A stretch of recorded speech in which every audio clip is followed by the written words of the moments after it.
Subscribe करें और bell icon को भी दबा दें। इलेक्ट्रिक और इलेक्ट्रॉनिक्स के मतलब नई हेलो दोस्तों, क्या हाल है। आज की वीडियो में हम फ्रिज कंप्रेसर को इंस्टॉल करना सीखेंगे। चले जी शुरू करते हैं। फ्रेंड्स, ये कंप्रेसर है जिसको हमने फ्रिज में लगाना है। सबसे पहले हम ऑयल चार्ज करते हैं। आपने कंप्रेसर को ऑन करके इस टाइप की ऑयल कुप्पी से सेक्शन लाइन में ऑयल डालना है। ऑयल डालते वक्त डिस्चार्ज लाइन को हाथ से बंद कर लें। फ्रेंड्स, ऑयल हर कंप्रेसर के हिसाब से डाला जाता है। इस कंप्रेसर में हमने 250 ml ऑयल चार्ज किया है। वीडियो लंबी ना हो इसलिए हमने डेमो दिया है कि आप ऑयल कैसे चार्ज कर सकते हैं। फ्रेंड्स, जैसा कि आपको नजर आ रहा है, ये हमने कंप्रेसर फिट कर लिया। इसके बाद हम डिस्चार्ज लाइन को लगाते हैं। एक बात मैं आपको क्लियर कर दूं, ये कंप्रेसर हमने यूज में इस्तेमाल किया है क्योंकि कस्टमर की डिमांड थी कि वो नया कंप्रेसर अफोर्ड नहीं कर सकता, इसलिए हमने यूज में कंप्रेसर इसको लगा रहे हैं। इसमें लगाते हुए हमें थोड़ी सी दिक्कत होगी। सबसे पहले हम चार्ज लाइन को टांका लगा लेते हैं। ब्रीजिंग करते वक्त आपने टार्च को हल्के हल्के हिलाए रखना, एक जगह फोकस नहीं रखना। इससे टांका बेहतरीन लगेगा और लीकेज वगैरह नहीं होगी। ये देख लें, टांका हमारा मुकम्मल हो गया है।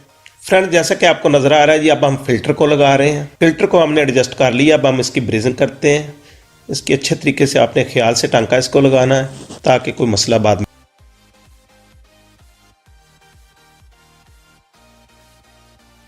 फ्रेंड, जैसा कि आपको नजर आ रहा है, ब्रीजिंग हमारी मुकम्मल हो। उसके बाद हम ऐसे करते हैं जी, कैपिलरी ट्यूब को फिल्टर के साथ लगाते हैं। सबसे पहले हम कैपिलरी ट्यूब को फिल्टर के साथ एडजस्ट करते हैं। उसके बाद इसको टांका लगाते हैं जी।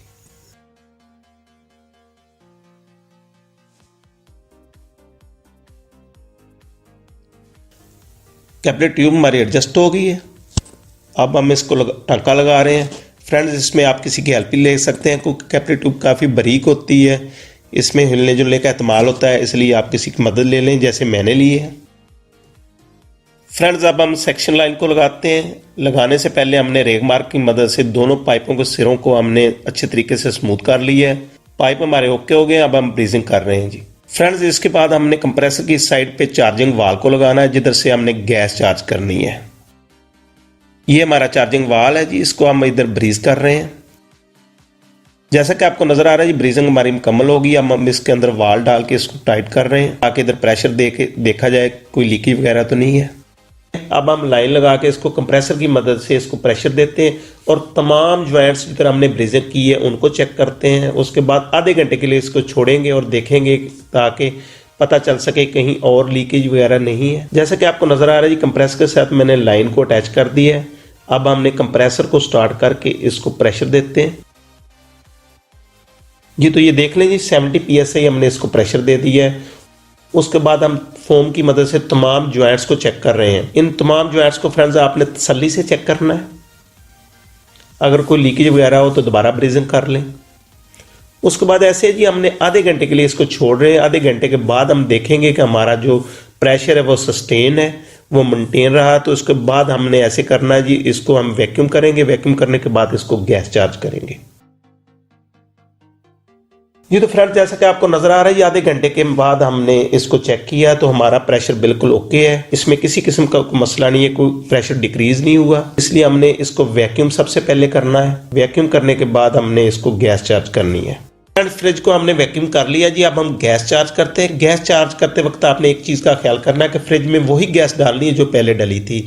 आपने ऐसे करना है जी कि हर फ्रिज की बैक पे एक प्लेट लगी होती है, उधर गैस दर्ज होती है कि इतनी गैस मकदार में डलेगी और उसका कौन सा गैस डलेगा वो उसका नंबर भी लिखा होता है। तो जैसा कि आपको नजर आ रहा है, ये लिक्विड है, ये इसमें डाल रहा हूँ। सबसे पहले ये थाइजोन है जी, जो कि नमी वगैरह को दूर करने के लिए है। क्योंकि हमने इसको एयर का प्रेशर दिया था, इसलिए मुमकिन तौर पर जो नमी होगी वो थाइजोन की मदद से खत्म हो जाएगी। हालांकि आइडियल कंडीशन में तो फ्रेंड्स इसको नाइट्रोजन का प्रेशर देना चाहिए, मगर 80 to 90% मैकेनिक हजरात वो जो है वो एयर प्रेशर ही देते हैं क्योंकि कस्टमर इतने पैसे पे नहीं करता, इसलिए ऐसे काम चलाया जाता है। फ्रेंड्स, अब हम गैस चार्ज करते हैं। सिलेंडर से हमने गैस को ऑन कर दिया है। अब हम गेज वाल्व को कुछ देर के लिए खोल देते हैं ताकि वैक्यूम ब्रेक हो सके। गैस चार्ज करने के दो तरीके हैं। आप वज़न के हिसाब से भी गैस चार्ज कर सकते हैं। हर फ्रिज की डाटा शीट पर लिखा होता है कि इस यूनिट में कौन सी गैस और कितनी मकदार में डलेगी। दूसरा तरीका है गेज और कूलेंट के हिसाब से। इस फ्रिज में हमने 10 से 12 PSI गैस चार्ज करेंगे। फ्रेंड्स, कंप्रेसर के साथ हमने एम्पेयर मीटर लगा दिया है। अब हम आहिस्ता आहिस्ता गैस चार्ज करेंगे ताकि कंप्रेसर पर लोड न डले। गैस चार्ज हमारा मुकम्मल हो गया जी। अब हमने फ्रिज कंडेंसर को चेक किया, अच्छी खासी हीट हो रहा है और फ्रीज़र में भी अच्छी खासी ठंडक हो रही है। फ्रेंड्स, मैं उम्मीद करता हूँ आपको मेरी वीडियो पसंद आई होगी। वीडियो को लाइक, शेयर और चैनल को सब्सक्राइब करना ना भूलिएगा। वीडियो देखने का शुक्रिया।